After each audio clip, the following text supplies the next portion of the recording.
Broadcasting Company. DZRH, member, kapisanan ng mga broadcaster ng Pilipinas. Oras, ba nangyari? Sablaya. Oras, Bishop Berwelsiful Joel Porlares, alas 8:12.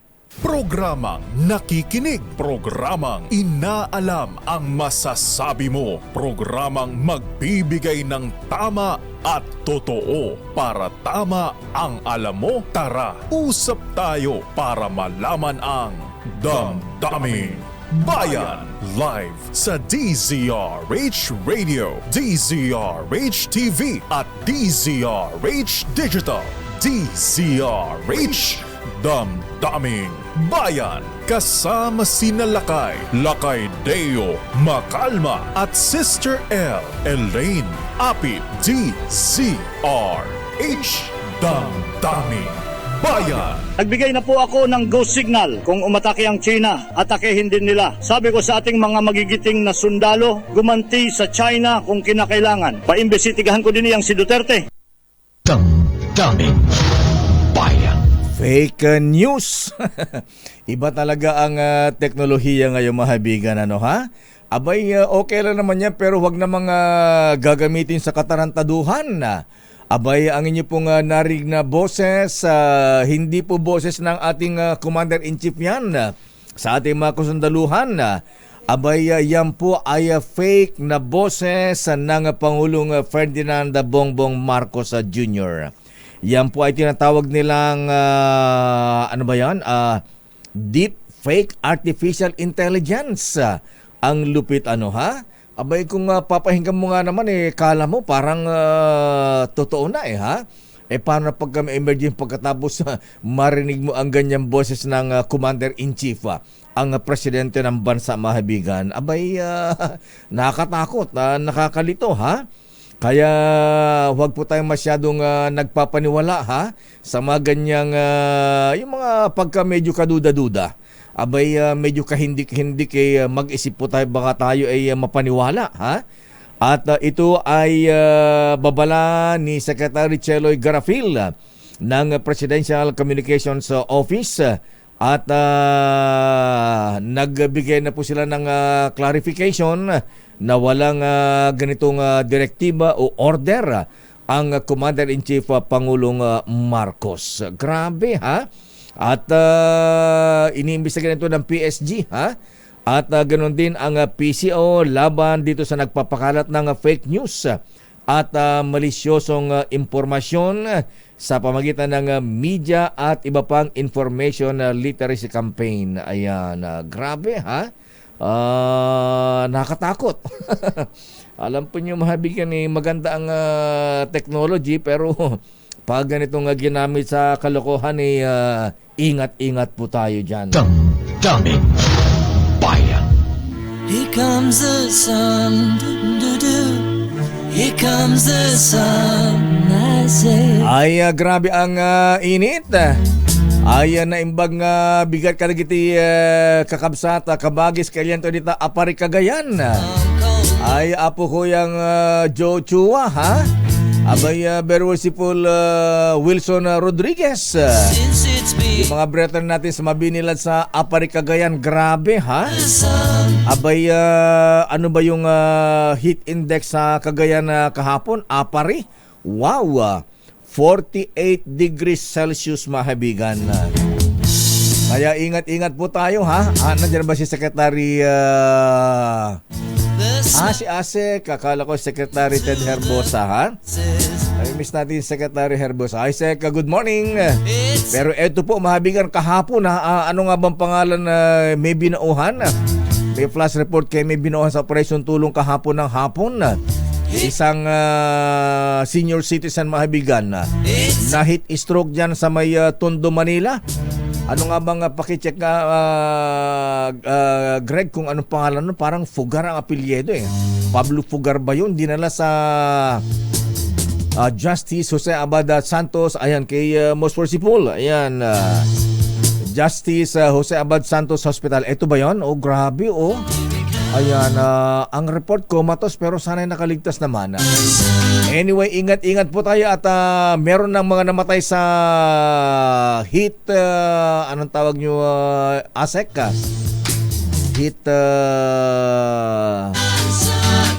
stroke. Nasa ating linya mahabigan ang spokesperson ng Department of Health, si ASEC Albert Domingo. ASEC Domingo, sir, magandang umaga po sa inyo, ASEC. Lakay Deo at ayan. Sister L. Ayan, good morning po, ASEC. Ayan, una po, na-monitor niyo ba yung tinamaan ng heat stroke sa Tondo, Manila kahapon? Kumusta po ang kalagayan? Opo, inaantay po natin yung verification report, no? Kasi meron pong mga ibang causes na maaaring maging sanhi.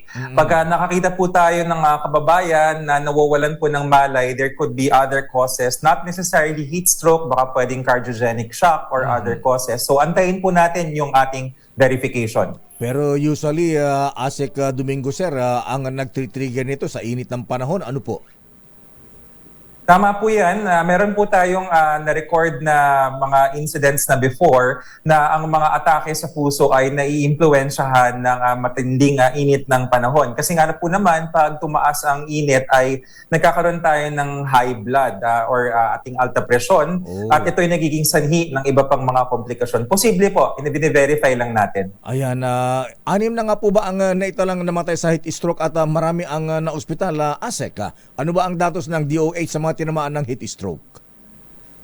Yes, mula po January 1, Lakay, no, hanggang April 18, meron tayong na-record na 34 na cases na heat-related illness. Maaari pong ito ay heat stroke, maaaring iba pang yung dalawa kasi pwedeng heat cramps, pwedeng heat exhaustion. Yung pong 34 na yan, sa kasamaang palad ay may na-record tayo na 6 deaths po. Inaantay po namin yung verification kasi yung nakatingin ako sa notes na binigay sa akin ngayon, no, hindi pa kasi conclusive for heat stroke. Yun po kasing heat stroke, it's a very specific para bang finding diagnosis na talagang dahil sa init ay nawalan ng malay at nagkakaroon ng dehydration. Tulad nga po ng napag-usapan natin kanina, maaari po kasing hindi siya heat stroke per se, pero sigurado tayo na heat-related siya. Ayan na. Pero sa init na nga panahon, ASEC Domingo, sir, ano ba ang dapat nating gawin? Di ba sinasabi natin na 8 to 10 glasses a day. Ngayon tag-init ba, ilang baso ba ng tubig ang kailangan natin at ano ba ang dapat natin inumin? Okay lang na mag-endorse ka na produkto kung ito naman ay nakatulong. Ayan, ano po ang mga dapat nating gawin para maprotektahan nating sarili laban sa heat stroke ngayong mainit ang panahon na, ASEC? Meron po kaming may endorse na produkto at ang tawag po dyan ay malinis na tubig. Any water po, no, malinis na tubig na ating iinumin, 7 natawa sila kayo. No? Siyempre sa Department of Health kami po, ang pinaka-importante yung mga basics. Sabi nga po namin, hindi kailangan ng supplements, hindi kailangan ng vitamins. Kung meron po tayong malinis na tubig na naiinom natin, tama sila kay 7 to 8 glasses of water. Ano ba ang isang baso? Tama-tama, meron akong halimbawa dito. Baka hindi siya nakikita dahil naka-virtual background. Ayan. May mga baso tayo, no? Typically, mga 200 milliliters, no? Siyempre, hindi naman natin kailangan sukatin. Pero yung average natin na baso, mga 7 to 8 po yan para sa mga adult. Sa buong araw, iniinom po natin yan. At importante po yung oras na iiwasan natin ang araw mula alas 10 hanggang alas 4. 10 o'clock in the morning hanggang 4 o'clock. Yan yung pinakamainit na sinag ng araw. Ayan na. Minsan, ayan, banggitin ko na.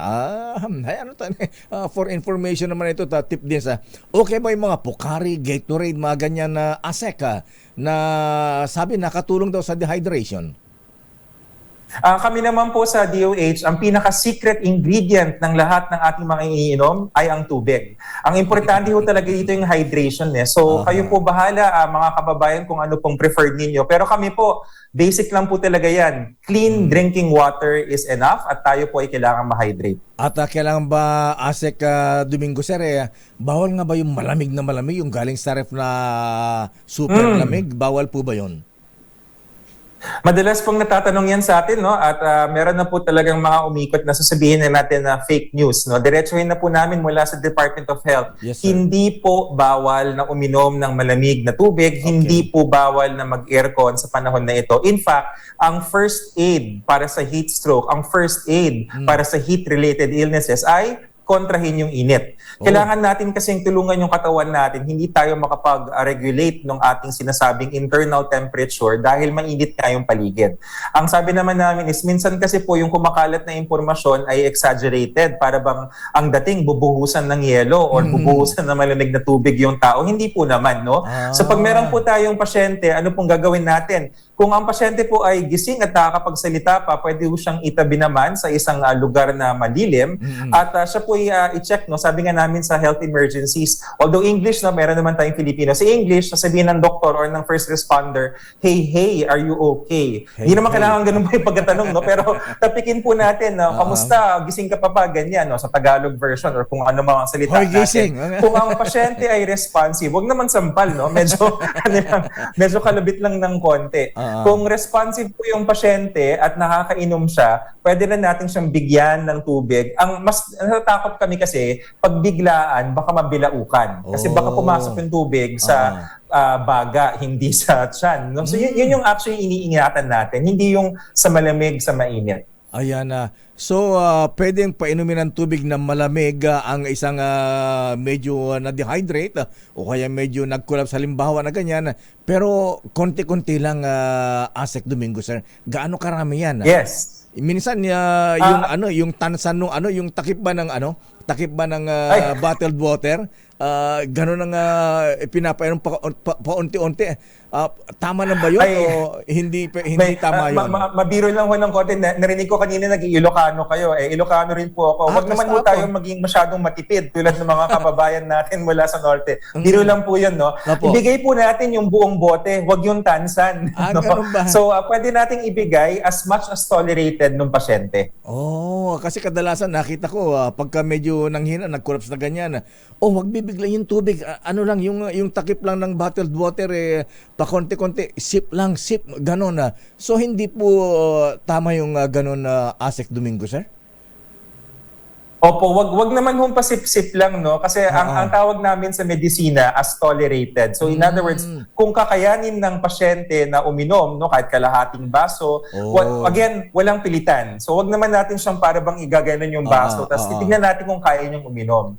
Kung hindi kayang uminom at kailangan ng tulong, o kaya mas malala, kung pag tinapik natin ay talagang nakapikit lang, hindi siya nagre-responde, kailangan tayo ay humingi na ng tulong.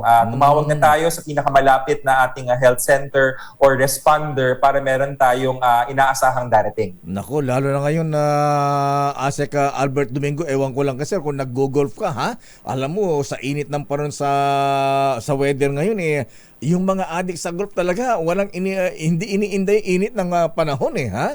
Ayan, so pag kami mga nagkulas mo na ganyan, bukod sa pinapainom ng tubig, ano ang mga immediate first aid na dapat gawin Asek Domingo, sir? Alright, so sabihin mo natin na meron tayong pasyente na mukhang tinamaan ng heat exhaustion or heat illnesses, no?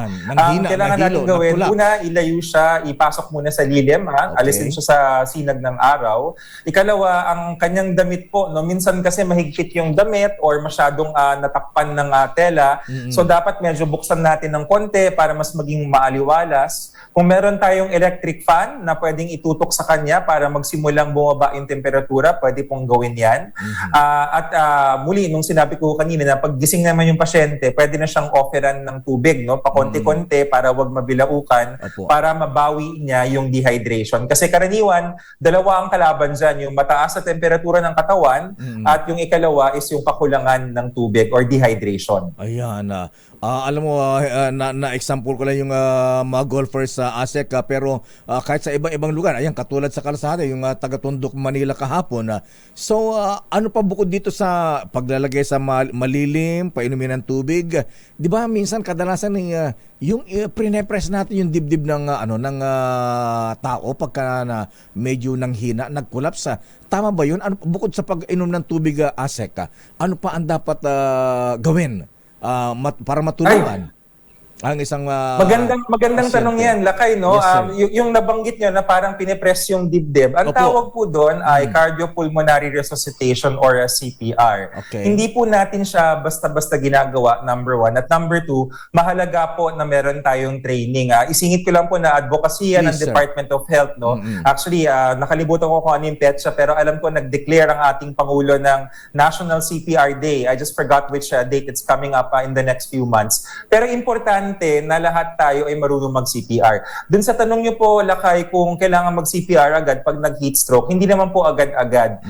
Kasama po sa training kasi ng CPR is kailangan pulsuhan muna natin yung ating pasyente kung siya ay may pulso o wala. Kasi kung merong pulso at hindi naman siya tinigilan ng puso, hindi natin basta-basta ginagawa yung CPR. Yung CPR rin kasi meron yung mga requirements, no?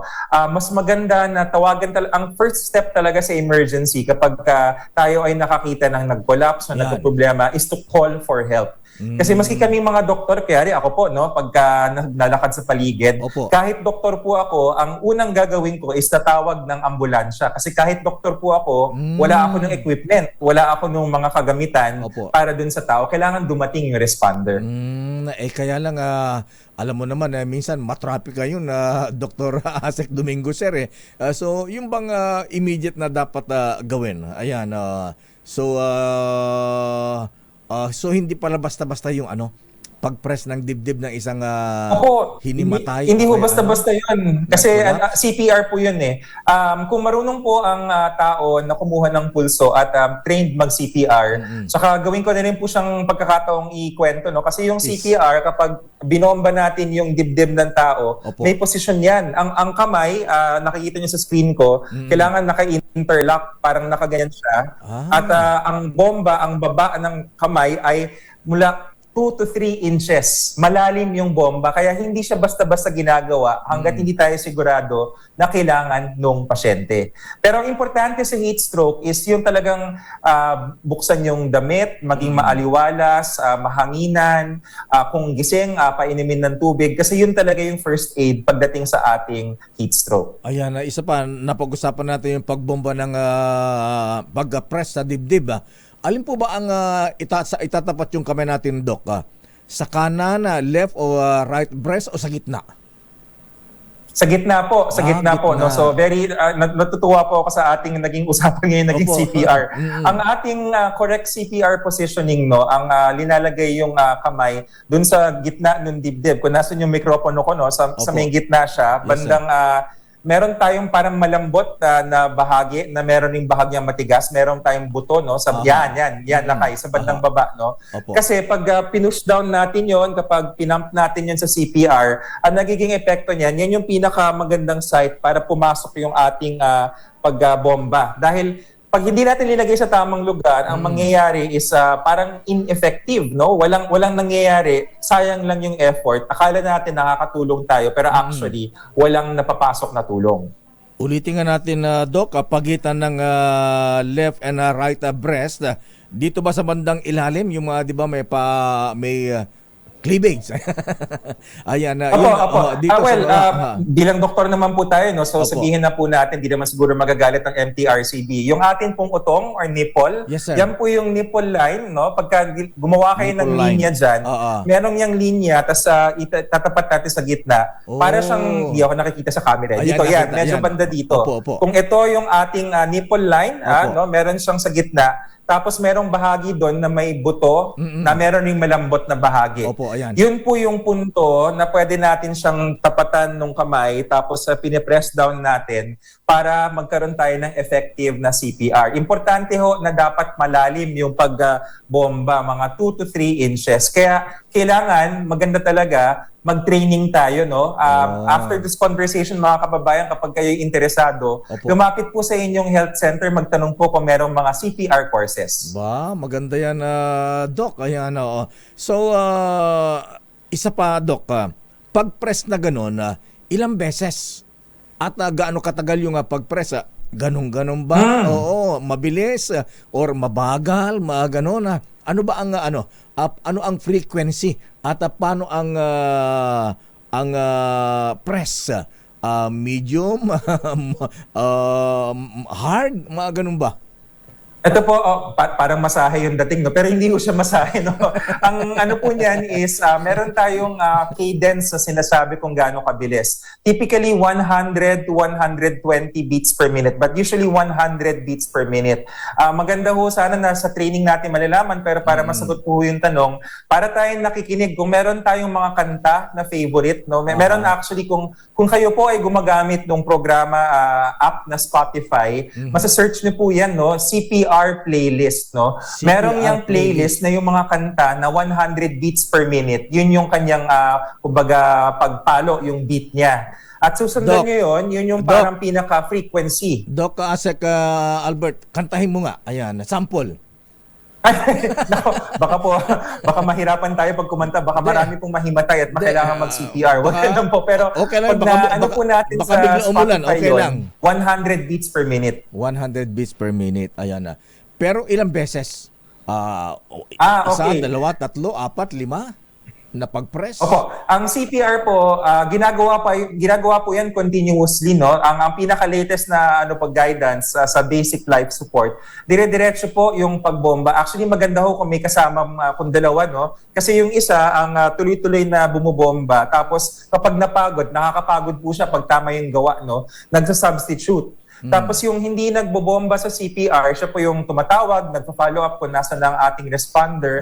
At the same time, kung trained po siya, pwede rin siyang tumulong dun sa sinasabing airway, nagbibigay ng hinga dun sa ating bibig. Pero ang key message po dito talaga, Lakay, is kailangan po tayong mag-training. Kasi ang mahirap po kapag ating sinabi sa kababayan natin na lahat gawin natin doon, tapos hindi natin nagawa na maayos, baka po hindi matulungan yung pasyente, baka magka-problema pa. So kailangan po mag-training. Sabi nga, if symptoms persist, consult your doctor. Yes, and this is free ho pala ha. CPR is something na free. Wala pong gamot yan. It is a skill that we should know. Baka meron pong mga YouTube video, pero please po ask your nearest health center kasi kung meron pong programa for training yan, yun po ang pinakamainam. Malay natin, baka yung ating mga kasamahan sa bahay, sila yung mailigtas natin. Ay, totoo po yan. Asek, isa na lamang po ha.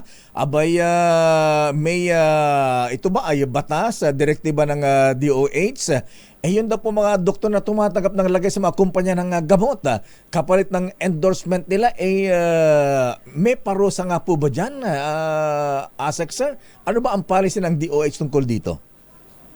Opo, actually, ang pinaka-parusa po dyan, ikwento po natin, no? Ang tawag po dyan ay unethical practice. Meron tayong, maling ginagawa. At ang parusa po dyan is ayon sa Philippine Medical Act, pagka mga doktor po ay hindi sumunod sa Code of Ethics ng ating Philippine Medical Association, dapat nire-report po sila, sinasabi sa PMA, Philippine Medical Association, o kaya sa PRC, Professional Regulation Commission Board of Medicine. Anong parusa? Pag napatunayan na nagkaroon ng pagbebenta dahil sa mga insentibo na binibigay ng mga drug companies, pwede pong masuspende o kaya matanggalan ng lisensya sa medisina. Di paano yan, Asek Domingo sir, ipagbabawal ng mga medrep na nag-aabang sa mga clinic ng mga doktor, di ba? Nag-e-endorse sa mga bagong gamot, sasabihin sa doktor, Dok, pagka nakakota tayo rito, may biyahe ka sa Germany, may biyahe ka sa abroad, may pakotse ka, ganun ba? Yan po ang mahirap kasi, no? Ang ating mga responsableng, maraming mga responsible drug companies, no? At maraming mga medreps na alam nila kung ano ang tama at kung ano ang mali. Kapag ang medrep ay lumalapit, ang tawag po niyang kino-cover. Ibig sabihin, nakapila na po sa pintuan ng mga clinic namin. Tapos pagkatapos namin tumingin ng pasyente, kinakausap. Marketing po ang tawag doon. Hindi po bawal yon dahil kailangan rin naming malaman kung ano mga available na produkto. Ang bawal ay pag sinabi ng medrep na bibigyan kita ng insentibo, bibigyan kita ng pera, or bibigyan kita ng reward para, Dok, ang ireseta nyo lang po is yung brand namin. Yun po ang mali. At yun po ang unethical practice na pwede nating sabihing violation. Meron po tayong DOH administrative order na katambay namin ang Food and Drug Administration. Kapag nalaman po talaga to, pwede itong i-report, no, sa ating PRC at saka sa Philippine Medical Association. At talagang pwedeng matanggalan ng lisensya yung doktor, tapos yung medrep pwede siyang makasuhan at pwede siyang imbestigahan ng Food and Drug Administration. Sino magpa-file ng case, complaint, Asek? Yan po ang mahalagang tanong. Actually, Lakay, no, nagsimula ang lahat ito dahil nung linggo, merong blind item na na-publish sa Philippine Star at sa Philippine Daily Inquirer. Pinapaliwanag nga po namin sa DOH, kami ay gigil na kumilos. Pero sa justice system natin, kailangan meron pong complainant. Hindi naman kailangan pangalanan ng complainant, pwede pong anonymous. Importante ho ay may magreklamo at may magbigay ng ebidensya. Kasi ang problema po, kapag ang DOH basta-basta pumasok na wala kaming pinanghahawakan, makakatakas po yung ating iniimbestigahan. Hindi po pwedeng gamitin ng isang blind item nang walang ebidensya sa isang korte. Gusto natin may makulong, gusto natin may masampulan, kailangan may magreklamo. At meron po kaming number na binigay na, pasintabi lang hindi ko memoryado, pero nasalita ho namin yan, na-broadcast namin yan kahapon, yung FDA Field Regulatory Operations Office, FROO. Pero merong hotline po yung FDA, yung kanilang website, fda.gov.ph. Loud and clear, Apo Aseka Albert Domingo Doc. Ayan, maraming salamat, maraming may natutunan sa'yo. Taga-asaan ka sa Ilocos, Apo? Ang nanay ko po ay Sarat, Ilocos Norte. May middle name po is Edrelin. Ay, kaya sumalaang. Naimbaga bigat, Apo Doc Asek. Good morning, naimbaga bigat. Thank you, Just Agnina, Apo. Salamat, Manong Josti Agnina. Health Undersecretary Albert Domingo, mahabigan. Damdamin Bayan. Ayan mga kuya, mga misis ha. Ayan, may mga natutunan po tayo kay Asek Albert Domingo at babalikan po natin ang ilang pa mga balita at mga report. Ayan, pagka may nakita tayo ng mga sa kalsadang ganun di siyempre, alangan naman nating panuorin na lang natin ha. Abay di gawan din natin kung ano ang nararapat. Damdamin Bayan. Pero para sa mga may birthday ngayon, abay katulad na lamang nitong si Commodore Roy Vincent Trinidad ng Philippine Navy. Aba, para masaya ang birthday celebration mo, Commodore Vincent Trinidad. Abay kailangan meron tayong Emperador Double Light dyan. Alam mo naman, para siguradong masaya ang celebration, doble ang tawanan, kasama ang barkada, kasama sa opisina. Abay, Emperador ang kailangan natin dyan. Emperador Double Light, doble suabe, doble sarap, Commodore. Abay, tagayan mo si Foink, ha? Flag Officer in Command Adasi, ha? Magaan na inuman. Easy lang yan with Emperador Double Light. Dahil doble suabe, doble sarap. Every moment, ang gaan with Emperador Double Light. Emperador Double Light, doble suabe, doble sarap. Damdamin Bayan. Oras, Chief Justice Alexander Jes Mundo. Bilis na oras, alas 8:40. Ang balitang ito. Good morning sa mga Freemasons. Ingat-ingat mga brethren sa inyong biyahe patungo sa ating annual communication na ANACOM dyan sa Clark, McKinney, Pampanga. Welcome sa ating mga brethren, mga Freemasons na galing sa abroad. Magaling ng Australia. Incoming Grandmaster Chris Albano. At ganoon din yung incoming Grandmaster na galing naman ng Canada. Ano nga bang pangalan nun? At yung mga galing Guam, USA. Worshipful Master Arta Santuan ng Micronesia Lads. At siyempre po, ayan sa mga brethren, ingat-ingat. Merong Ancom Golf Tournament ngayon. Abay, sabi ni Asek Albert Domingo ng DOH, uminom ng 7 to 8 glasses of water. Ayan. At saka maitang panahon, huwag kayong magtipid. Kuha ng umbrella, girls, ha? Ayan. Para makatulong pa kayo. Ayan. At siyempre, nga pala, di natin natanong si Asek Domingo kanina, Malu. Kasi minsan tinatanong natin, ano ba yung mas magandang tubig? Yung bang distilled o mineral water? Ayan. Pero sabi ni Doc kanina, Doc Domingo, ayan, basta malinis na tubig. At para lalo kayong mas ma-refresh, abay lalo kung hindi pa kayo nakapag-break. Ayan, nakapag-break na ba kayo? Nakapag-relax na ba kayo? Ha? Abay, ang break time mga kuyang mga brethren, sabayan natin yan ng malamig na RC Cola Mega, di ba? Grandmaster Don Ramas Uy Piching, incoming Grandmaster Ariel Kayanan. Right word si Paul Raul Canon at Bob Moran. Itong RC Mega. May sarap na babalik-balikan dahil affordable. 24 pesos ang SRP niyan. It's so long. At syempre ang damdaming bayan mahuyang mga ting sarap ng RC Mega. 24 pesos ang SRP. Damdamin Bayan. Sister L, relax ka lang. I'm coming. Andito na, oras Sister L. Ano ba yan? It's 8:47. Ayan, oo.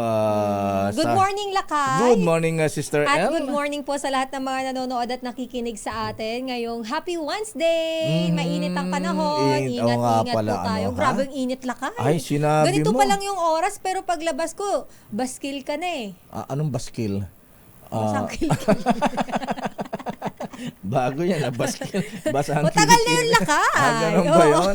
Mamaya alamin nga natin sa Pag-asa Malu kung kung anong public storm heat signal na tayo ngayon. Grabe Lakay yung Oo. heat index na Grabe. nararanasan natin araw-araw. Kaya maraming mga eskwelahan ang nagpatupad Lakay nung asynchronous. Asynchronous, oo nga pala ha. oo. Nag-suspend Classes. ng face-to-face classes ang Manila, Las Piñas, at maging Pasay.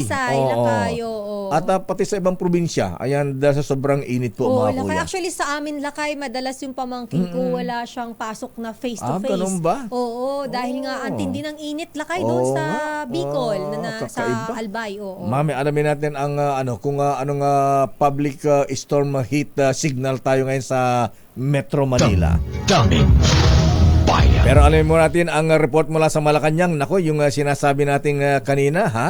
Malacanang muling hinimok ang publiko na maging aktibo sa paglaban sa mga fake news, misinformation at disinformation. Bago ang report ni Miss Let, si Boy Kulot ba itong tech natin?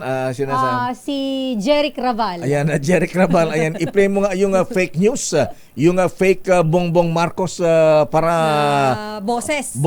bago ang report ni Let. Nagbigay na po ako ng go signal kung umatake ang China, atakehin din nila. Sabi ko sa ating mga magigiting na sundalo, gumanti sa China kung kinakailangan. Paimbesitigahan ko din niyang si Duterte. Damdamin Bayan. Yung team... Yan ay fake news. yung timbre Pero- ng boses niya, Lakay. Pero halos alam parehas, mong ha? kapareho, pero hindi, kung papakinggan mo mabuti. Hindi kasi may Mabilis eh. may urgency eh. Oh, Kaya ganun. para hindi ganun magsalita ang Pangulo, Lakay. Oo nga, kaya lang siyempre pag ganung sitwasyon parang pinapalabas na may emergency kaya mabilis ang boses ng presidente. Ayan. Pero wag po tayo nagpapaniwala. Hindi po yan. Alamin natin ang report muna sa Malacanang. Let Narciso, please come in. Miss Let. Lakay, Sister El, muling nagpaalala ang Malacanang sa publiko na maging responsable at maingat sa mga isinishare sa social media. Hinikayat ng Presidential Communications Office ang publiko na maging aktibo sa paglaban sa fake news, misinformation at disinformation. Kailangan umanong maging alerto laban sa manipuladong mga digital content na ginagawa ng mga taong may layuning magpakalat ng malisyosong agenda. Ang panawagan ng PCO ay kasunod ng paglabas ng audio recording ng Pangulo na tila nagpapahiwatig ng giyera sa isang bansa na tinawag ng Malacanang na deep fake. Kaugnay nito, nakikipag-ugnayan ang PCO sa Department of Information and Communications Technology, National Security Council, National Cybersecurity Interagency Committee at maging sa private sector stakeholders para matugunan ang paglaganap at malisyosong paggamit ng video at audio deepfakes at iba pang AI content. Lakay? Let, ano nga sabi ng Presidential Security Command? Ayan, PSC na pala. Sina Colonel Joseph Dator. Abay, natrace na ba kung sino itong nagpapakalat ng fake news na yan, na fake president, fake commander-in-chief? Oo, malaman natin, Lakay, dahil ayun nga, pagkatapos lumabas ng audio na yan ay agad na mga naglabas ng pahayag ang Malacanang sa pamagitan nga ng PCO. Audio lang ba ito o meron ding video? May video lakay pero mas kasi yung naririnig lang yung boses ng presidente. Ayan. Audio lang siya. Oo, siguro matre-trace naman. Dito natin makakita ang galing ng mga anti-cybercrime expert natin. Ayan, kung kaya bang habulin ito. Ha? Kung sino ang may pakanan nito nakabahalang fake news. Oo. Kasi pwede yatang i-trace yung ganito lakay So, tingnan natin kung ano ang gagawin nila tungkol dyan. Okay na fake news. Kung sabihin na, Dayo Makalma, kamukha ni Brad Pitt. Okay lang yan. Alam mo kasi kayong Miss Let, di ba? Itong mga voice clip na to na kumalat, itong boses ng Pangulong Bongbong Marcos. Sa YouTube channel to lakay, sa YouTube ba yan? tatlong YouTube channel ang naglabas. Pare-pareho ng boses, iba-iba lang yung caption tsaka visual. Pero napanood mo na ngayon yan? lakay, wala na yung mga YouTube Oo, channel. hindi na ma-open. Tinake down na nila Miss Let Ganyan naman yung mga manloloko May kausap nga tayong IT expert kahapon ha. Ayan, yung mga ganyan para pati mga scammer pagka nakuha na halimbawa yung pera mo sa sa bangko o kaya kung saan immediately minutes lang tatanggalin na yung kanilang anong tawag doon? Di-delete na nila yung account. Ay, yung account nila. Di mo na mahahabol. Anyway, ewan ko lang kung kayang habulin yan ng mga IT expert natin. Okay, maraming salamat Miss Red. Ano yung schedule ng Pangulong Marcos ngayon? Ang hindi yata fake news Miss Leta ay hindi tatanggalin ng Pangulong Marcos si VP Sara as Education Secretary. Wala daw reason. Ay, hindi lakay. Dahil si Presidente mismo ang nagsabi niyan kahapon na wala sa nakikitang dahilan para tanggalin ang Vice Presidente sa gabinete lalo't ginagawa nito ang kanyang trabaho. Okay, so ano yung schedule ng Pangulong Marcos ngayong araw ng Miyerkules Miss Leta? Mayroong sectoral meeting lakay na pangungunahan si Pangulong Marcos ngayong araw kasama ang labor sector. Ba't labor sector? Dapat Department of Energy. Ayan. Grabe. Nagpabaya. Hindi nasabi. Ang tagal lang sinasabi ng Pangulong Marcos ang El Nino phenomenon. Last year pa yan. Dapat kung nag-assignment kung may due notice or may may foresight ang mga taga-DOE, dapat ipinatawag na yung mga power generators natin. Generator. Oo, ayan para may direktiba ang presidente ha. Ayan dapat handa tayo sa maaaring mangyari. Ayan katulad kahapon may mga brownout na. Ayan so ito ang dinatugunan ng Department of Energy. Anyway, congrats sa mga taga control yung apektado rin daw ng mainit na panahon yung mga planta na pumalya. Oo nga, kaya lang kung pinaghandaan yan, at least ma-mitigate ba yung effect? Ayan, yung init ng panahon. Anyway, maraming salamat, Miss Let. Balik sa inyo lakay at Sister El. Damdamin Bayan. Alam mo lakay, meron ditong nag-komento. Gusto ko lang itong i-call out. Si Edgardo Rosol. Sabi kasi niya lakay, lahat na may kinalaman sa media, fake news. Ayan, sabi niya, kahit kayo sa radyo, huwag kayo feeling perfecto. Hindi po kami naglalabas ng maling balita. Kami naman po ay may basis yung mga balita namin. Nagpa-fact check po kami. Nagpapaalala lang po kami. Ayan, lalo okay lang yung mga fake news siguro sa mga artista paminsan-minsan o kaya kung sino, pero presidente po mga kaibigan. Yes. At saka involved dito ang national security. Ayan. Hindi po gawang biro yan. Baka naman kasi ma-alarma, di ba, lakay? Mag-cause po ito ng alarma. Mabuti na pong napapaalalahanan yung mga mabilis maniwala. Standby, Manang Milky. Ito nga munang report ni Edniel Parosa. Samantala, mga hakbang naman sakaling manggulo ang China sa balikatan. Tiniyak ng Philippine Navy ito lakay matapos maispatan yung napakaraming Chinese vessels kasabay ng balikatan exercises. Nasa 124 daw lakay, sabi ng Philippine Navy kahapon RH-52. Edniel Parosa. Edniel.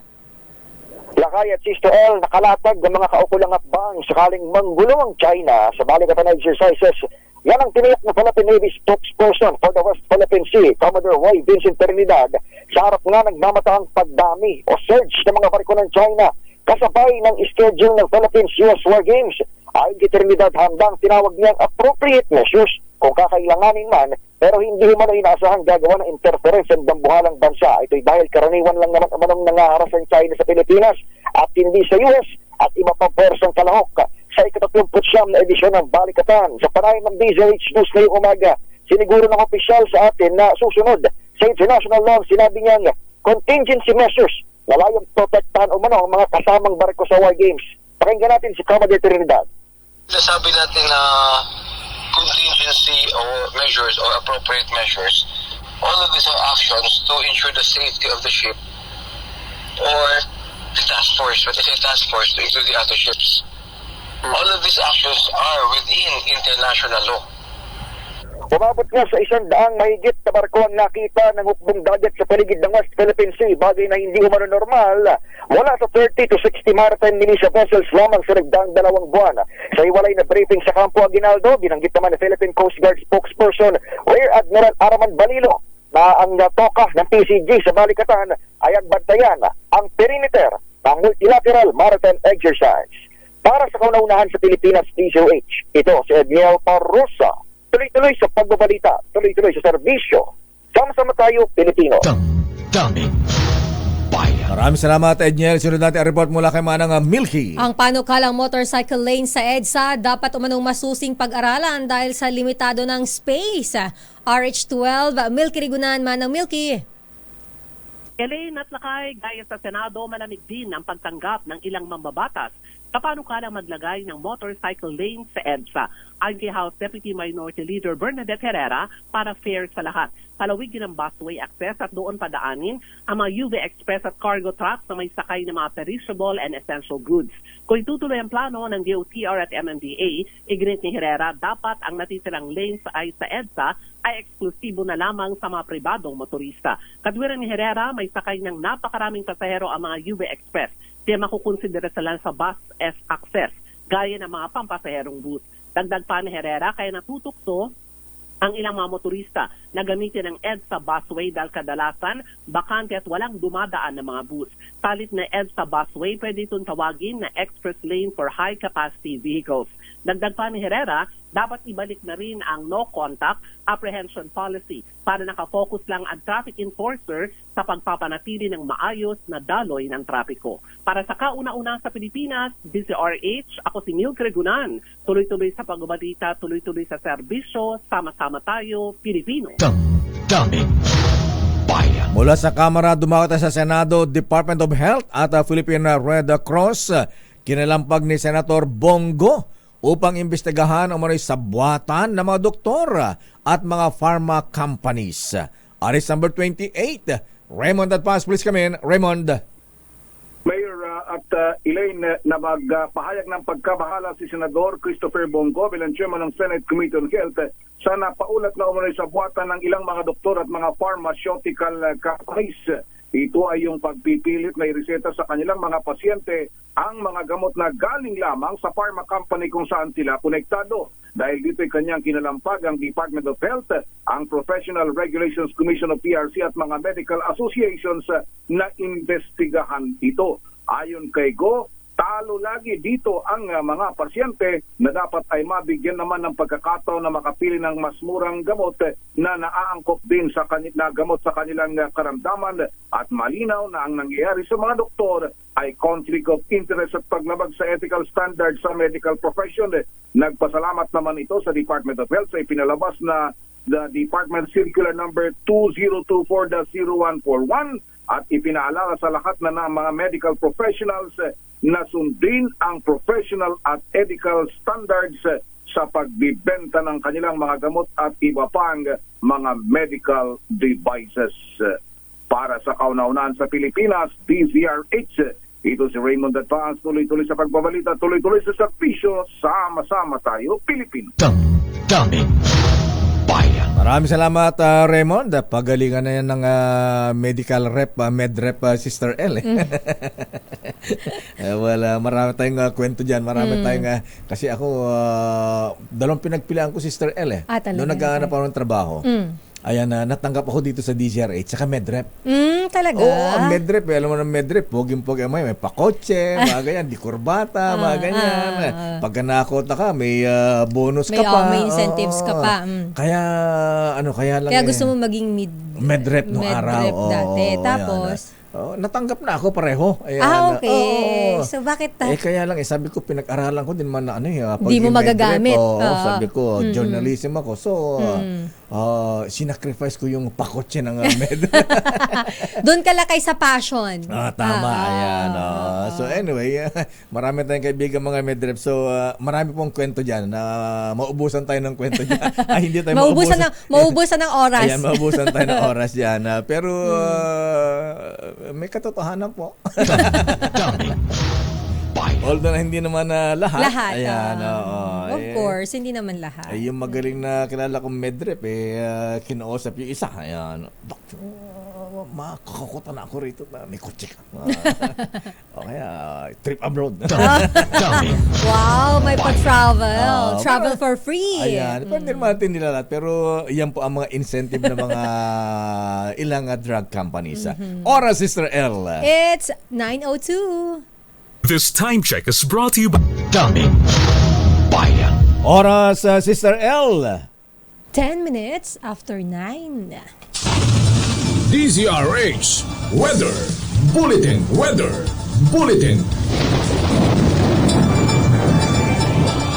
Alamin nga natin sa pag-asa, Sister L, kung anong signal tayo sa public storm heat signal number 3.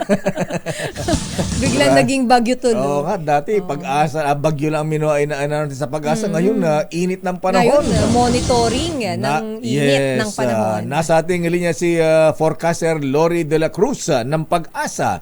Mama Lori, magandang umaga. Yes po, magandang umaga sir. At sa mga kababayan natin, Intertropical Convergence Zone pa rin na nakaka-apekto ngayon sa Southern Mindanao at nagdudulot po ito ng mga pag-ulan sa Davao Region, South Cotabato, Sarangani, Sultan Kudarat, Basilan, Sulu, Tawi-Tawi, Zamboanga del Sur, and maging sa Zamboanga, Sibugay. Sa mga nabanggit nating lugar, pinapayuhan natin na magdala ng payong yung mga kababayan natin doon, saan man po ang lakad nila sa araw na ito. Samantala sa Metro Manila at natitirang bahagi ng ating bansa, general fair weather pa rin, mainit at malinsakang panahon pa rin ang mararanasan dahil sa umiiral na weather system sa atin, Region of High Pressure Area at Easterlies. Sa Kamaynilaan nga, pwede umabot ngayon hanggang sa 43 degrees Celsius ang ina-expect nating heat index na pwedeng ma-observe sa Kalakhang, Maynila. Kaya ang ating advice sa mga kababayan natin, mag-ingat po, stay hydrated at iwasan ng direct exposure sa sunlight, especially sa katanghalian at hapon. Yan ang latest mula sa Pag-asa. Lori, yes, sandali, ayan na. So anong pinakamatas na heat signal natin ngayon? Yung sa forecast po, actually, hindi po signal, sir. Kumbaga, forecast po ng heat index natin, pwede pong umabot sa 45 degrees Celsius dito po sa Dagupan, Pangasinan. So, medyo danger level po ito. Kasi kahapon, Lori, sa Apari, Cagayan, 48 degrees Celsius. Yes. Oo. Masyadong mataas. Oo. So, at least, lumalamig ba ang panahon ng konti ngayon? Hindi ba abot ng 50 degrees? So far wala naman pong possible na umabot ng 50. Sa ngayon, ang pinakamataas natin na forecast ay sa Dagupan at sa Tugigaraw, at kasama na rin yung Puerto Princesa, Palawan, Aborlon, Palawan na 45 degrees Celsius. Noong nagpro-program kami ni Miss Taya sa break time kahapon, may nag-text na taga Cavite, 50 degrees Celsius. Baka yung sa kotse niya, di ba, minsan pagka nakapark ka sa labas, di ba, yung kotse, pagpasok mo doon, di ba, may temperature doon. Sobrang siguro yun ang lumabas sa loob ng kanyang sasakyan. Kaya sinabi na 50 degrees Celsius. Ayan na, kulog. Okay, so Lori, hanggang kailan natin mararanasan itong sobrang init ng panahon? Usually po sa ating historical record, hanggang May pa po ito, second week of May at most, yung peak. And then, slowly and gradually ay magbababa yung temperatura, especially na may ma-experience na tayong mga thunderstorms noon, especially sa hapon at gabi. Oh, so June, tag-ulan na tayo, malamig na panahon. Po, yes. Ayan, okay. Wala naman na heat stroke dyan sa Pag-asa. Sir, sorry? wala namang nahihit stroke dyan sa Pag-asa. Okay naman kayo dyan.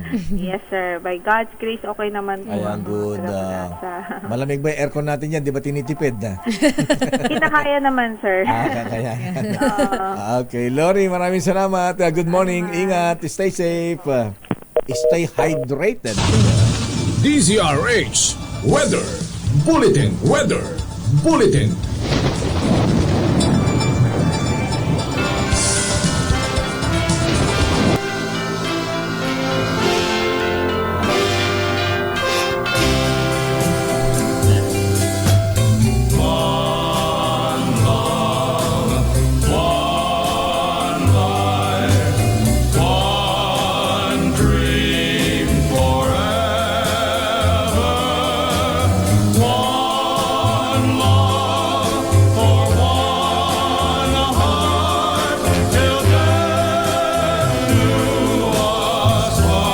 Ala, kabayan batiin natin ang ikakasal. Ay, mabuhay ang bagong kasal. Yung kakasal pa lang pala. Best wishes.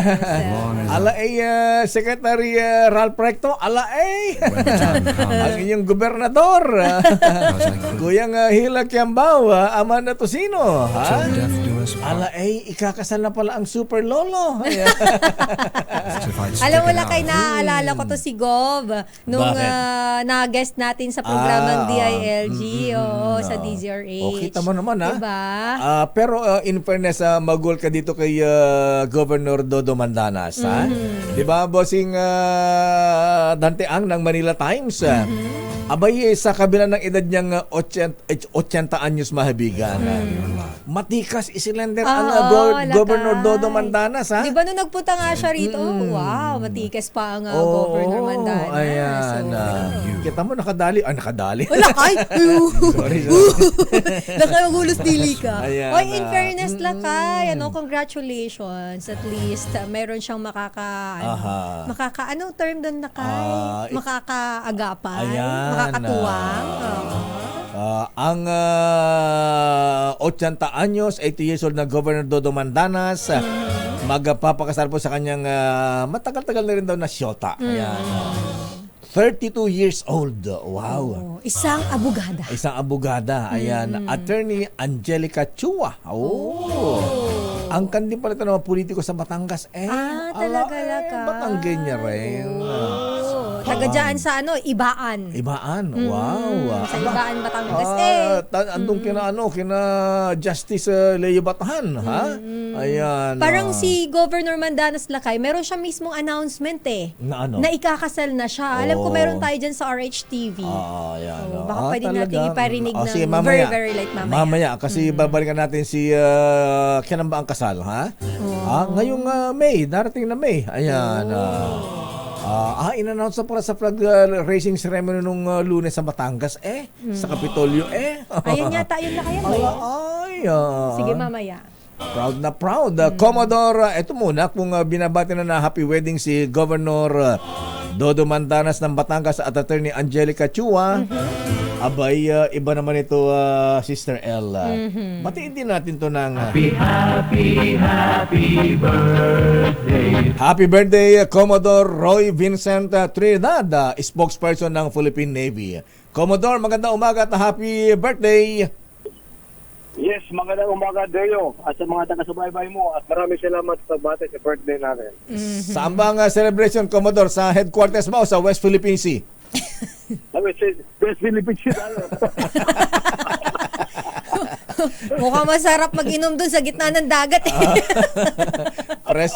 Fresh ang kilawing tuna dyan. Kilawin na tuna ang pulutan. Baka may salmon pa dyan. Anyway, di namin tatanungin kung ano edad mo, Commodore Roy Vincent Trinidad, sir. Ayan. Hintayin na lang namin yung invitation mo kung saan ang celebration mamaya. Pero sabi ko sagot ko na Emperador Double Light. Ayan. Anyway, Commodore, sir. Ayan. So, ano ang gagawin po ng Philippine Navy? Ano po ang sabi ng RPUS balikatan officers dito po sa pagmamasid, ayan, o pagmamanman, pagsubaybay sa inyo ng mga Chinese vessel, Chinese Coast Guard, habang isinasagawa po ang military exercises, Commodore, sir? Alam mo, Deo, yung ginagawa naman ng China, hanggat wala sa nilalabag na international law o hindi sila gumagawa ng mga illegal na action laban sa atin, they will always claim freedom of navigation sa loob ng ating EEZ. Hinahayaan natin sila. Inoobserba natin sila, binabantayan natin sila. So, tingin na lang, teleskopyo na lang. Historically naman, makita natin na pag tayo lang naman, ginugulo tayo, nangaras tayo. Pero ano nakita nyo effect, Commodore Roy Vincent Trinidad, sir? Ayan, ano nakita nyo sa Navy, ayan, sa AFP. Itong ganitong, itong pagsusubaybay ng Chinese Coast Guard sa ating military exercises. Ano sa tingin nyo ang epekto sa kanila? Sila ba ay medyo nababahala or magiging ito ba ay makatulong sa atin na hindi tayo basta ibubuli ngayon dahil meron tayong makakampi na maaring tumulong sa atin na Commodore Trinidad, sir? Yeah, alam mo, itong gawain ng China, we could call this na unprofessional. Sapagkat, alam mo naman yung nagmamasid sila, inoobserbahan tayo, para bang sinisilipan tayo anong ginagawa natin.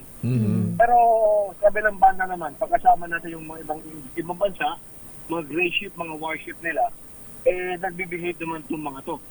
So we expect the same thing sa paggawa ng balikatan at sea events na walang gagawing illegal itong mga barko ng China.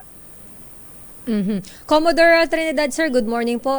This is Elaine. Commodore, nabanggit po ng Philippine Navy kahapon na ito pong mga namataan na we call it, na tatawag niyo po na surge ng mga Chinese vessel dyan sa West Philippine Sea ay hindi po ito normal, hindi normal yung bilang. Is this the first time po na may nangyari na ganito karami yung namataan nating Chinese vessels, or even before po kayo po ay may nangyari na po bang ganito na napakaraming Chinese vessels ang nandiyan po sa West Philippine Sea at nagkataon pa po yung sa araw na sinasagawa yung balikatan? Yeah, hindi ito ang first time kasi dati natin nakita naman natin they could search up to 200 to 300 na maritime militia. Ang sinasabi ko lamang dito, for the past 2 months na fairly constant or yung kumbaga ay mag-a-average ng mga 50 maritime militia for the past 2 months. Ngayon, biglang tumaas. So ito ang hindi normal na sinabay nila sa balikatan. Ilan, sir, yung namataan po ng Philippine Navy? 124 vessels from Chinese Coast Guard at militia nila? Yeah, 124. Kumbaga, tatlong Philippine PLA, People's Liberation Army Navy. Gray ship nila, tatlong 11 na Coast Guard at 110 maritime militia. Itong 124 Chinese vessels, Commodore Trinidad, sir, ito ba ay nakakalat mula Batanes, Northern Luzon, hanggang down to Zambales, hanggang Palawan? Ito ay nasa Baho de Masinloc or Scarborough Shoal at sa West Philippine Sea, mga features natin doon. Marami nito ay nasa Baho de Masinloc, Ayungin at sa Pag-asa. Ito ang medyo tumaas, itong mga nandito tatlong features na ito. Doon sa Northern Luzon, sir, sa bahagi ng Cagayan at Batanes? Wala tayong report na may mga maritime militia sila, or Coast Guard or gray ship sila. Sa Marine Islands, wala tayong report doon. Dahil sinusubaybayan tayo ng China dito sa RPUS balikatan na exercises, Commodore Trinidad, sir, ano ba, magiging cautious ba tayo o meron bang dapat gawin sa exercises na hindi natin gagawin ngayon dahil minamanmanan tayo ng China? Baka mamaya, ganun pala ang ginagawa nila. Di siyempre, kumbaga, maka-counteract na nila or makikita kung anong ginagawa natin. Medyo magiging cautious ba tayo o hindi ito todo yung dapat na military exercises, Commodore, sir? Yeah, whether may nagmamasid sa atin o wala, may mga kaukulang protocols naman tayo sa communications at sa iba't ibang ginagawa na sa mga exercises. Kung hindi naman ito nakakabahala na may malalaman sila sa atin o what, okay lang naman na magmasid sila, mag-observe sila. Huwag lang siyang gumawa ng mga illegal na action, kagaya ng papasukan ka, harangin ka, or gatekeeping ka. Wow. Paano kung mangyari yan, Commodore, sir? Baka mga militia nila lalo't Coast Guard yung magbabantay dito sa ating military exercises. Baka mamaya sabihin yung kahit nasa loob na exclusive economic zone bombahin tayo ng tubig. Pag ganyan senaryo, anong mangyayari, Commodore, sir? Wala namang tayong wala tayong bahala dyan. Hindi na babahala dyan sapagkat may may kaukulang SOPs naman tayo how to alert all of this. Kasama ang Coast Guard, kasama na rin ang France at ang Estados Unidos at ang Philippine Navy natin. Okay. Commodore sir, yung ipapalubugin po na ship ay China-made ship. So medyo nagiging intriga po ito sa iba no, na ito ba ay nagkataon lang na China-made ship yung ating papalubugin sa balikatan na isinasagawa? Yeah, actually nalaman ko lang nang nabasa natin sa isang article, isang newspaper na ito nga pala ay tama naman sila na ito ay gawa sa China. Ito ay ginamit ng Philippine National Oil Corporation, PNOC, and then na-turn over sa Philippine Navy I think mga 15 years ago. So ginamit natin ito bilang isang oil tanker until such time na hindi na siya economically viable na i-repair o i-maintain. And ginagawa practice ito worldwide ng mga navies na ginagawang target for exercises. Ayan na. Nataon lang made in China. So saan palulubugin ito? Saang bahagi ng West Philippines si Commodore, sir? Ito ay sa bandang norte natin. Bandang norte. Northern part of the Philippines. Bandang Cagayan o Batanes, mga ganyan. Dito na sa bandang babala ng Sonte. Ayan. Okay, Commodore sir. Ayan, maraming salamat at muli, happy birthday. Maraming salamat, Lakay Gayo and Elaine. Maraming salamat sa iyo at sa mga taga-subaybay ninyo. Keep tuning in. Kala ko invited kayo. Thank you po, Commodore Trinidad, sir. Commodore Roy Vincent Trinidad, spokesperson ng Philippine Navy. Happy birthday and cheers! Pero kung problema po talaga yan, ayan. Abay, sana'y hanggang ganun lang. Hanggang tinginan lang. Lakay na, pero nag-o-observe. Nakaka-tense, di ba? Oo, medyo... Oo, mantakin mo. Hindi, mapapaisip ka lang din talaga. Ayan, pero sana nga na lang. Diyan lang kayo, manahimik na. Bakit pa kasi itong China to ayaw manahimik? Saywar yan, Sister El. Lakay Apakahirap naman ng ganyan. Kaya lang yung ginagawa nila, parang nangaasar. Nangaasar nga Lakay. Yung parang kung mabubuisit ka, papatulan mo sila. Ikaw yung lugi. Parang kapitbahay mo, pag ginagawa mo. Pero kung problema talaga ang blood sugar level po ninyo, abay, huwag masyadong dibdibin yan. Pero kung ihi po tayo ng ihi, uhawin, pumapayat at laging gutom ba ang pakiramdam, abay maaring diabetes na po yan. Pwede mawis sa sakit sa puso, stroke, kidney failure, at pagkabulag kapag ito ay napabayaan. Ay dapat mag-regular exercise, proper diet, uminom ng resetang gamot na bigyan ng doktor, at samahan ng Cogent DB+. Ang Cogent DB Plus ay isang herbal supplement na may taglay na siyam na Ayurvedic herbs. Nagbibigay ng nutritional support para pagbutihin ang blood sugar level. Siyempre, palakasin natin immune system para magbigay proteksyon sa ating vital organs, lakas ng katawan para malabanan sa komplikasyon dulot ng diabetes sa natural na paraan. Sa Cogent DB Plus, malakas ang depensa mo laban sa diabetes. Cogent DB Plus, mabibili po yan sa Mercury Drug, Watsons at drugstores nationwide. At Professor Boy Benessa, ito po ay mabibili din online sa Shopee at Lazada. Damdamin Bayan. Sa Sister L. 9:28. Actimed Ito na, me! Nasaan ka daw, Sister L? Dito na ni. Oras, Sister L. 9:34. Sandali lamang at may bigyan ba ng aginaldo si Sherwin? Nasa Coastal Road. Ano nga meron sa Coastal Road, Sherwin? Nasaan ba yun? Parang nasa Blue Coastal Road. Villar Sipag C5 Coastal Road Connection Flyover. Pinasinayaan na ngayong umaga. Aba, ilang minutos na lang ang biyahe mula Coastal Road hanggang Las Piñas, Sherwin. Hanggang Bamboo Organ. Diyan ba si Principal? Aris number 6, Sherwin Alfaro, please come in, Sherwin. Lakay, alam mo, malaking tulong sa mga taga-South. Itong bagong bukas na C5 Quirino flyover na magdudugtong hindi lang sa Coastal Road, Lakay, maging hanggang NLEX, SLEX pala. Kasi darugtong na rin ang SX ang NLEX. So, dire-diretso na rin yung magiging biyahe kung kayo ikot ng mga kalsada dito nga sa bahagi ng Cavite at southern na Manila. Sherwin, para magkaroon tayo ng idea ito, yung C5 Road, tatawid ng South Luzon Expressway, pupunta ng Parañaque Coastal Road hanggang Las Piñas, hanggang Cavite, ganun ba yan? Oo, Lakay. Kasi kung titignan mo, yung connector load na ito na dadaan dyan sa may bahagi ng NAIA ay nakadugtong sa bahagi nitong South Luzon Expressway.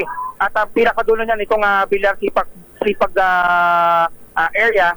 At yung bagong bukas itong kabubukas naman ngayon na flyover ay magkokonekta naman patungo sa Coastal Road. Itong bahagi ng kalsadang ito ay pinasinayaan nga ni Senator Mark Villar at kasama ang napakasipag ang misis sa hanep buhay ng Senado, ang ating senadora na si Senadora Cynthia Villar. Ma'am, live tayo sa okay. Yan, medyo unahin ang tungo ang mga, ang dami nagpapapicture, parang tourist spot. Talaga? Oh! Si Senator Villar talaga andyan, ang dami nagpapalitrato. Pero kanina nga, laki nagpapasalamat siya doon lang sa mga taga-DPWH dahil napaka bilis nung pagkakagawa at yung ngayon implemented na gagamitin na itong kalsadang ito para sa ating mga kababayan, lalo na yung mga gumagamit itong mga kalsada sa Southern Metro Manila.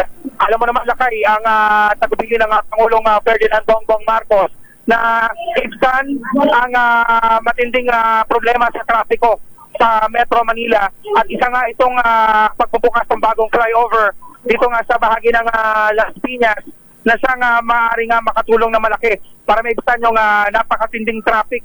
Dahil alam mo naman, ang Southern Metro Manila, Lakay, alam natin na napakahirap ng biyahe kapag rush hour. Ay napakarami yung volume ng sasakyan na galing ng Cavite, galing ng Southern Metro Manila. Pag pumasok ng Metro Manila talagang buhos. Ito na si Senator Cynthia Villar. Senator, live tayo si Deo Macalma. Hello Deo, and hello din sa ating mga tagapakinig. Senator Ma'am, maganda umaga po. Ayan na. So ilang napagan nito, Senator. So ilang minutes na naman po ang biyahe from C5 hanggang Las Piñas hanggang Cavite sa pamagitan ng flyover na ito? Kasi this flyover, pagbaba mo dito, pwede ka nang pumunta sa Cavite kung papunta kang Maynila. Opo. Tapos, kung papunta kang Cavite, meron akong ginawa river drive sa dulo nitong flyover na to. Cross ka lang doon at makakarating ka na sa Poste, Bacoor. Oo. So, may parallel road na yung Quirino Avenue na napaka-traffic. May alternative way na ang mga tao. Naku, itong flyover na ito, ma'am, walang toll fee ito, ha? Wala. Flyover lamang. Kailangan dataan yung Quirino sa ibabaw yung pupunta na sa Cavite at saka sa River Drive papuntang Bacoor. Wow, ayan na. So ilang ilang years ginawa ito, Senator Mama? 2022 nagsimula eh. Ayan. Kaya ilang years din, pero parang 23 years, parang 3 years. Ayan, malaking ito'y malaking tulong sa traffic, Senator Cynthia, ma'am. Yan naman ang ating palaging problema dito sa Metro Manila at mga connecting provinces, di ba, traffic. And only way is iaanhin natin. Dapat may alternative way to do it, di ba? O nga pala ma'am, madugtong ko lang ha. Ayan yung Villar City ha. Maraming nagpapasalamat na Cavite kasi pinapadaan nyo dun sa Villar City. Ayan from Cavite nakadaan na sila shortcut papuntang Daang Hari o kaya Muntinlupa. Saka papuntang Lasal, di ba? May malaking Yes, Lasal. Lasal doon, may hospital pa sila doon. From MCX, pag lumabas ka ng MCX, parang 15 minutes na andun ka na. At saka matapat na kalye. At magtatayo ng University of the Philippines doon. Wow! Oo, kasi nag-donate si Manny ng 5 hectares sa University of the Philippines. Wow! Magtatayo sila ng School of Engineering and Business doon. Para sa Cavite, malapit sa Cavite. Oo. So ma'am, parang Daang Hari ito yung Villar City, open po ito sa public. Oho.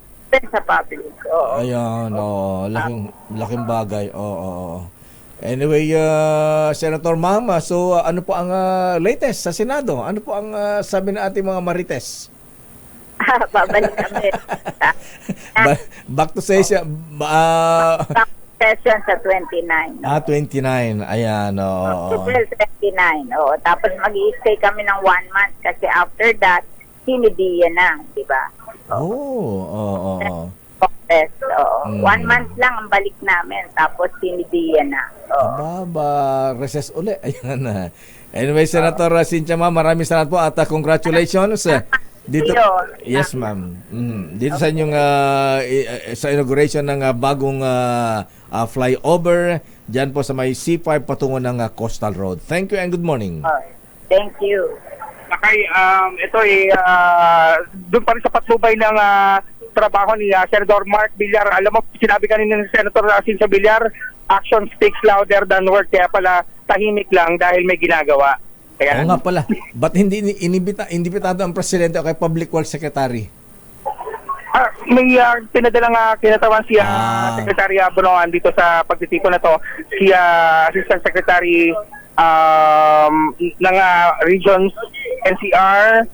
Ayun, yung kanina nakita natin, yung kanyang Assistant Secretary for NCR na siyang tumulong dito sa pagbubukas itong naturang flyover, bagong flyover ang C5 Quirino, Villar Sipag dito sa may bahagi ng Las Piñas City. RS number 6, Sherwin Bat Alfaro, tuloy-tuloy sa pagbabalita, tuloy-tuloy sa serbisyo, sama-sama tayo Pilipino.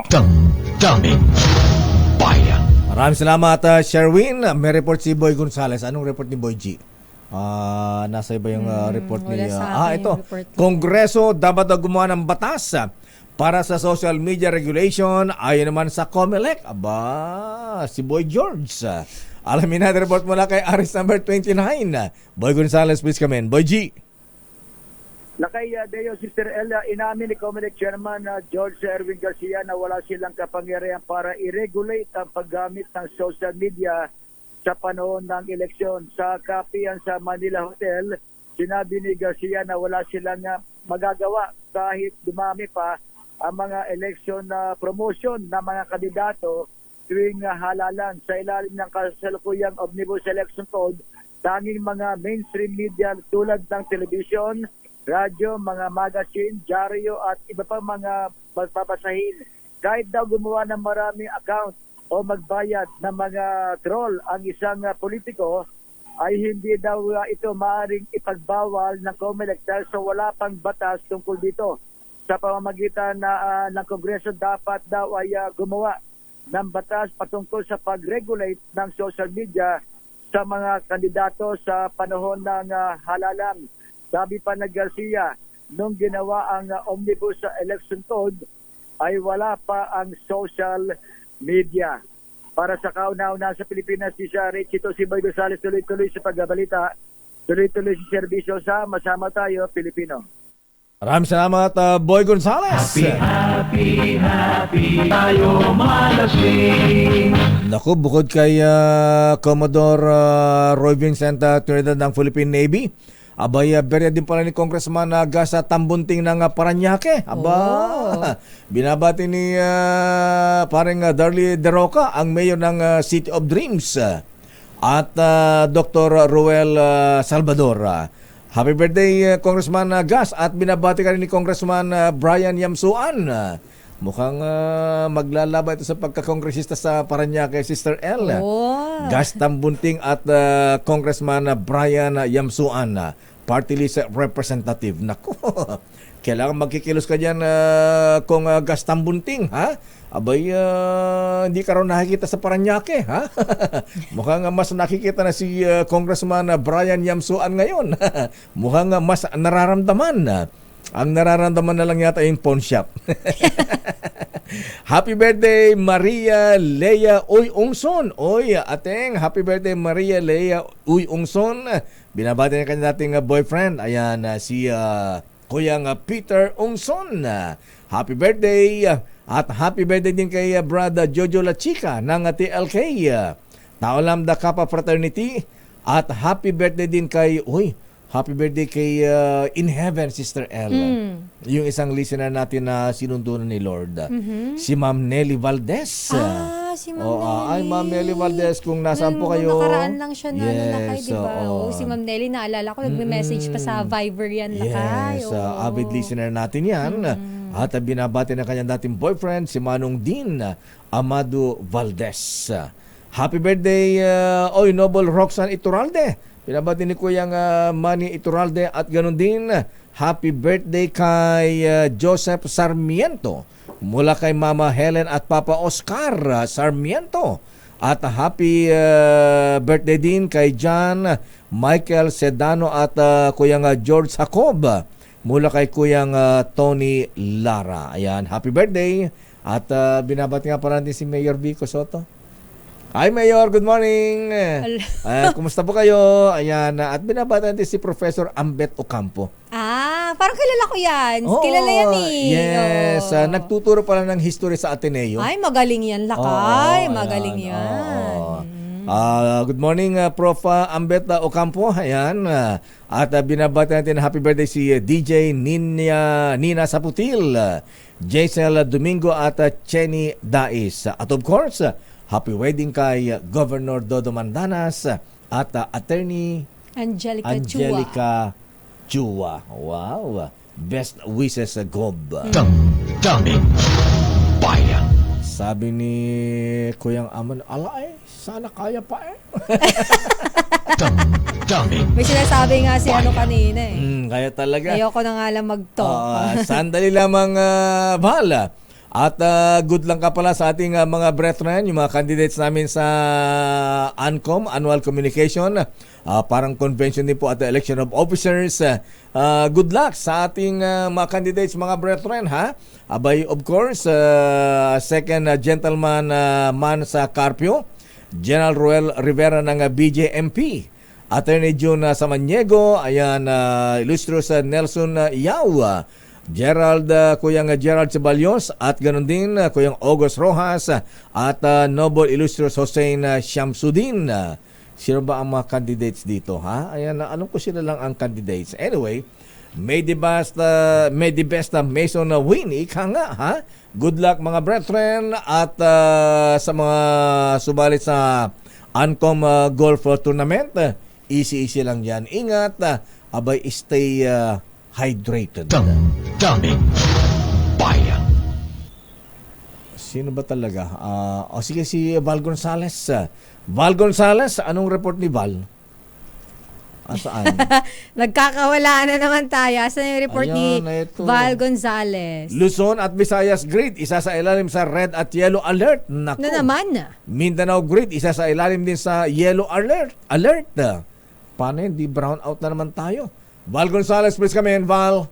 Mayor at Sister L, magkakaibang oras ngayong araw ay isa sa ilalim sa red at yellow alert status ang Luzon, Visayas at Mindanao Grid. Itong abisong inilabas ng National Grid Corporation of the Philippines o NGCP kasunod ng kakulangan at manipis o hindi sapat na supply ng kuryente. Ayon sa NGCP, sa ilalim sa red alert ng Visayas Grid mula ngayong alas 12 ng tanghali hanggang alas 5 ng hapon at masusundan muli ng kawalan ng sapat na supply mula alas 6 ng gabi hanggang alas 8 ng gabi mamaya. Pero ngayong alas 10 pa lamang ng umaga ay makakaranas na ng manipis na supply hanggang alas 9 ng gabi.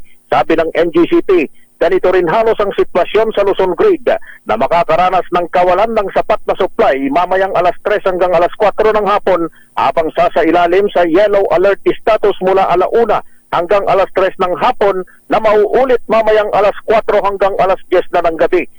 Mas maayos-ayos naman kung titingnan ang sitwasyon sa Mindanao Grid dahil hindi makakaranas ng tuluyang kawalan ng sapat na supply pero sasailalim sa yellow alert status ngayong pagsapit ng alas 10 ng umaga hanggang mamayang alas 4 ng hapon. Ang dahilan pa rin nito ay ang pagpalya ng iba't ibang mga planta. Ang yellow alert status sa power grid ay isang abiso na nagpapahiwatig ng manipis na supply ng kuryente habang ang red alert naman ay nangangahulugan ng tuluyang kawalan ng sapat na supply ng kuryente. Para sa kauna-unahan sa Pilipinas, DZRH, ako naman Val Gonzales, tuloy-tuloy sa pagbabalita, tuloy-tuloy sa serbisyo. Sama-sama tayo, Pilipino. Daming bayan. Maraming salamat, Val Gonzales. Standby, Sherwin. Nasa mamamigyan ng pera si Sherwin. Barangay Daniel Fardo Las Piñas. Aba, yung mga nakikinig dyan, lakasan nyo ang volume pagka narinig ko ni Sherwin. Abay, siguradong win na kayo ng 1,000 vitamin E, vitamin R, Grocery. at meron pang grocery items. At meron pang pampapogi yan na may t-shirt. t-shirt pa. Ha? Ayan. Standby, Sherwin. Standby, UL Reyes. Ano ang latest sa Metro Manila? Anong report ni Nicole Lopez sa mga kotse? Bala ka yung bentahan ng mga sasakyan noong Marso, bahagyang bumagal daw lakay. Ganun? Tumumal. Tumumal ang bentahan. Ayaw ni Mr. Cesar Lee. Pero baka naman lakay malakas pa rin ang bentahan ng Toyota. Palagay ko nga. Ayan. Good morning, Kuyang Jan Odi Japana, ha? Mr. Michael is my guy. Nag-start daw ang trading sa foreign exchange. 57 pesos and 40 centavos. Nako, tumataas yata, ha? At good morning, Kuyang Doc Fidel Caballero. Ayan, Noble yun sa Maniego. At Kuyang June Kikoy. Oras, ay teka muna. Tinatawagan natin ulit si Mr. Ronald M. Lim, President, CEO ng Pacific Concord Properties Incorporated, may-ari po ng Lancaster Hotel. Ayan, yung pong mga nagoyo po ninyong mga taga-Hawaii, abay, kailan nyo ra isosoli yung kanilang pera, Mr. Ronald M. Lim. Sana mahiya naman po kayo. Daming bayan. Oras, Sister L. 9:52. Sa Sister L. 9:56. Bago ang report ni Yuel at Nicole at pamigyan na Aguinaldo ni Sherwin, batilan natin ang mga brethren na attend ng ANCOM. Good morning mga brethren. At binabati natin si Illustrious Dennis Kunanan. Magandang umaga sa lahat ng mga brethren sa mga bibiyahe patungo po ng Clark sa annual communication ng mga Freemasons nationwide at maraming delegates galing abroad. Ayan, good luck and good morning mga brethren. Daming bayan. Your business is our business. Bentahan ng mga sasakyan noong Marso, bahagyang bumagal. Tumumal daw po, RH17, Miss Nicole Lopez. Nicole.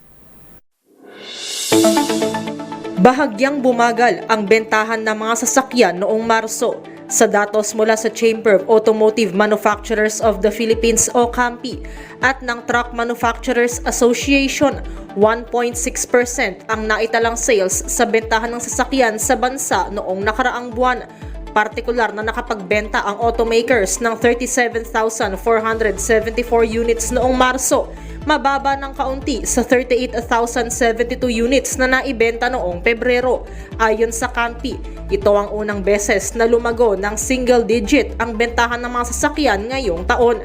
Sa datos ng CAMPI, mas mabagal ang porsyento ng sales ng automakers noong Marso kumpara sa 15.5% na datos noong Enero at 23.2% noong Pebrero. Gayunpaman, marami pa rin ang naibentang sasakyan sa kabuuan ng unang quarter ng taon sa 12.7%, nakatumbas ng 109,606 na naibenta sa loob ng 3 buwan. Mas mataas pa rin anya ito kumpara sa 97,284 units sa kaparehong period noong 2023. Para kay Campi President Romel Gutierrez, naniniwala pa rin siyang malakas ang bentahan kahit bumagal ng kaunti ang vehicle sales noong Marso lamang. Nananatili pa rin anya ang kanilang target na vehicle sales na makabenta ng 468,300 units ngayong 2024. Sa datos naman ng mga kumpanya, Toyota Motor Philippines Corporation ang may pinakamaraming benta na katumbas ng 45.31% na share. Pangalawa ang Mitsubishi Motors na may 19.04% na share. Pangatlo ang Nissan na may 7.22% na share. Pang-apat ang Ford na may 6.87% share at panglima ang Suzuki na may 4.01% na share. Samantala, bahagyang lumakas ang palitan ng piso kontra dolyar sa 57 pesos and 51 centavos kada US dollar, habang naitala sa $88.50 ang halaga ng kada bariles ng Brent crude sa pandaigdigang merkado. At yan ang ating balita sa mundo ng negosyo. Your business is our business. Mula sa kauna-unahan sa Pilipinas, DZRH, ito si Nicole Lopez. Tuloy-tuloy sa pagbabalita, tuloy-tuloy sa serbisyo. Sama-sama tayo, Pilipino. Maraming salamat, Miss Nicole, at good morning sa ating mga bisita rito. Ayan, tinutur ni Mr. Santi Elizalde. Ayan, maganda umaga po at welcome to DZRH. Metro Manila ngayon. Alamin natin ang mga latest sa Metro Manila ngayon, mga pangyayari mula kay Yuel Reyes. Yuel. Good morning, Lakay, Sister L. Posibleng pumalo o maramdaman ang Dangerous Heat Index hanggang 44 degrees Celsius sa Metro Manila ngayong araw. Batay sa forecast ng DOST Pag-asa, posibleng maitala ang 44 degrees Celsius sa Pasay City at 43 degrees Celsius na heat index sa Science Garden sa Quezon City. Paalala ng health experts ang matinding pag-iingat dahil maaari itong humantong sa heat cramps at pagkahapo. Samantala, tumaas ng 3 hanggang 5% ang peak demand sa tubig mula sa normal level nitong mga nakaraang araw sa mga sineserbisyoan ng Maynilad. Ayon sa concessionaire, isa sa dahilan ng pagdedeklara ng asynchronous o pagsuspinde ng face-to-face classes ng ilang LGU. Muli naman nagpaalala ang Maynilad sa responsabling paggamit ng tubig, lalo na sa residential areas. Samantala sa lungsod ng Maynila, aabot sa 2,500 job vacancies ang alok para sa high school graduates, college at TechVoc graduates sa Kalinga sa Maynila Peso Job Fair. Ganap na alas 8 ng umaga kanina nang magsimula ang job fair na tatagal naman hanggang alas 12 ng tanghali. Kabilang sa alok na trabaho ang Labor Relations Supervisor, Admin Supervisor, Company Nurse, Report Analyst at marami pang. Yan ang latest sa Metro Manila ngayon. Para sa kauna-unahan sa Pilipinas, DZRH. Ito si Yuel Reyes, tuloy-tuloy sa pagbabalita, tuloy-tuloy sa serbisyo. Sama-sama tayo, Pilipino. Ito ba Christmas sa Las Piñas? Lakay, ano pa lang ngayon, April, hindi pa natatapos yung summer. Init pa ng panahon. Basta sa amin ni Sherwin na Pasko na ngayon. Oo, actually, laging Pasko sa atin, Lakay. Araw-araw para sa ating mas malakas sa DZRH sa malakas sa promo. Sherwin. Dahil 85 taon na ang kauna-unahan sa Pilipinas at ang MBC, mas gumanda na, mas pinalakas at mas pinalawak pa ang pamimigay ng ating papremyo. Ito ang DZRH Mas Malakas Promo, kung saan pag naabutan namin kayong malakasang nakikinig o nanonood sa DZRH ay mananalo ka ng instant 1,000 pesos at may kasama pang grocery bag ng DZRH. So ano pang hinihintay ninyo? Tutok na sa nangunguna kauna-unahang radyo sa buong Pilipinas, DZRH. Una sa Pilipinas, una sa Pilipino. Ninong Sherwin Alfaro, sino ang bibigyan mo ng regalo ngayon? Sherwin. Ay, sabi ng Pag-asa, mainit yung Abril pero mas iinit para pagdating ng Mayo. Yan ha. Pero kaya naman dahil sa mainit na panahon, nagpakalbo na. Yan no. Dahil sa inang panahon, nagpakalbo na si Kuya. Nagpakalbo na o kailangan ng hair transplant. Akala ko magpapa-hair transplant yan. Mayo Lakay, napakainit na kaya naman inunahan na ni Tatay. Tatay, pangalan nyo? Efren. Tatay Efren. Nelgarejo. Oo, Tatay Efren, nagpakalbo na kayo dahil mainit ang panahon. Nagpakalbo mo ako, Lakay Deo. Ay, mas presko ba ang bumbunan natin ngayon, Kuya? Makakatipid na sa shampoo si kuya. Oo nga, ano ha? Po, tipid pa sa paligo. Aha. Ang matindi, hindi ka titipirin ng DCRH dahil nahuli ka namin, nakatutok sa DCRH sa inyong kanyang radyo. Aba naman, Wow. nakikinig sa radyo. Teka, pareho kami ng transistor ni kuya. Ganyan yung transistor ko ah. Yan ako talaga, transistor ko eh. Ayan. Okay, Kung wala ano pa. dahil nakinig si Kuya Efren Bata Jr., ayan, bigyan mo ng premyo na Sherwin. Laki, tanungin muna natin, ano paborito mo programa tuwing umaga? Damdaming bayan. Aba naman. Bigyan ka gandang premyo. Aginaldo si Kuya. Ay, hello po, kuya. Gusto mo ba makita si Cesar L? Sana po, makita ko po. Sama mo na. Sherwin, isama mo na si Kuya Efren dito. Isasama natin. Pero Tate Efren, meron ka 1,000 pesos. Thank you po. Jeremy Bata Alvaro, lakay tayo makalma. Good morning, Kuya. Maraming salamat po. Ay. Tate Efren, Huwag alam po, gusto mong magpagwapo pa. Ito, lakay, papagwapuhin pa natin to. Papalitan natin yan. Tingnan mo yung sando na natin. Oo, mukha kay... Ay, pero presko yung ganyang sando, ah. O, presto ang sando. Pero papalitan natin, papapogi. Yan, DCRH t-shirt. Maraming salamat po. At mukhang... Vitamins. Bigyan mo ng vitamins si Kuya. Nasaan na yung vitamins? Oh, nangangalumata si Kuya. Kailangan nito ng vitamins. Lalo ngayong tag-init, ha? Kailangan nyo po ito. Vitamin E. Emperor, double light. Lakay tayo makalma. Salamat po. Bigyan mo ng chaser. Katerno yan. Asa yung chaser? Ang katerno ng vitamin E, vitamin R. Na Ayan. C. RC. RC. Ayan. Thank you. Ayan. Yung pampulutan, yung grocery. Oh, yung Grocery pulutan. items. Ito na ang pulutan package. Dahil meron tong Carne Norte, meron tong laman ng mga fresh fish. Ayun. Fresh fish, fresh fish in can. Kainis ka. May baka yan, Kuya Efren, ha? Nasa lata lang. Ayan, disusi yan. May baka umuunga-unga. Kaya po ang maayos yun. Okay, Kuya. Mahaba ng buhok. Ayan. Ako nang bahala sa hair transplant mo. At papalitan ko po yung santo kong buras-butas. Thank you, Kuya. Thank you. Kaya naman sa mga malakasan, gusto manalo ng 1,000 pesos kahit na napakainit na ng araw. Tumutok lang sa DCRH. Huwag kayo tumutok sa araw. Tumutok kayo sa DCRH at manalo ng 1,000 sa DCRH Mas Malakas Promo Arts number 6. Sherwin Bata Alfaro. Tuloy-tuloy sa pagbabalita. Tuloy-tuloy sa serbisyo. Sama-sama tayo Pilipino. Maraming salamat, Sherwin Alfaro at Kuya Efren. At good morning kay Idol, kay Mayor Milbert Oliveros ng Laguna, Caminti, Laguna. Ay, good morning, Mayor, ha?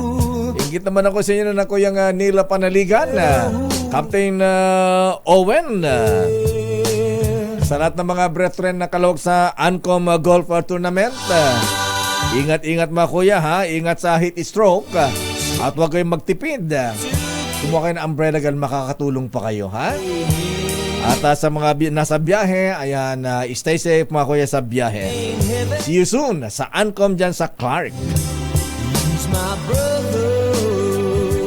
At yan na mahabihan ng kabuhan natin palatuntunang damdaming bayan. Ako po si Deo Macalma. Sister Alpo, Elaine Apit, stay safe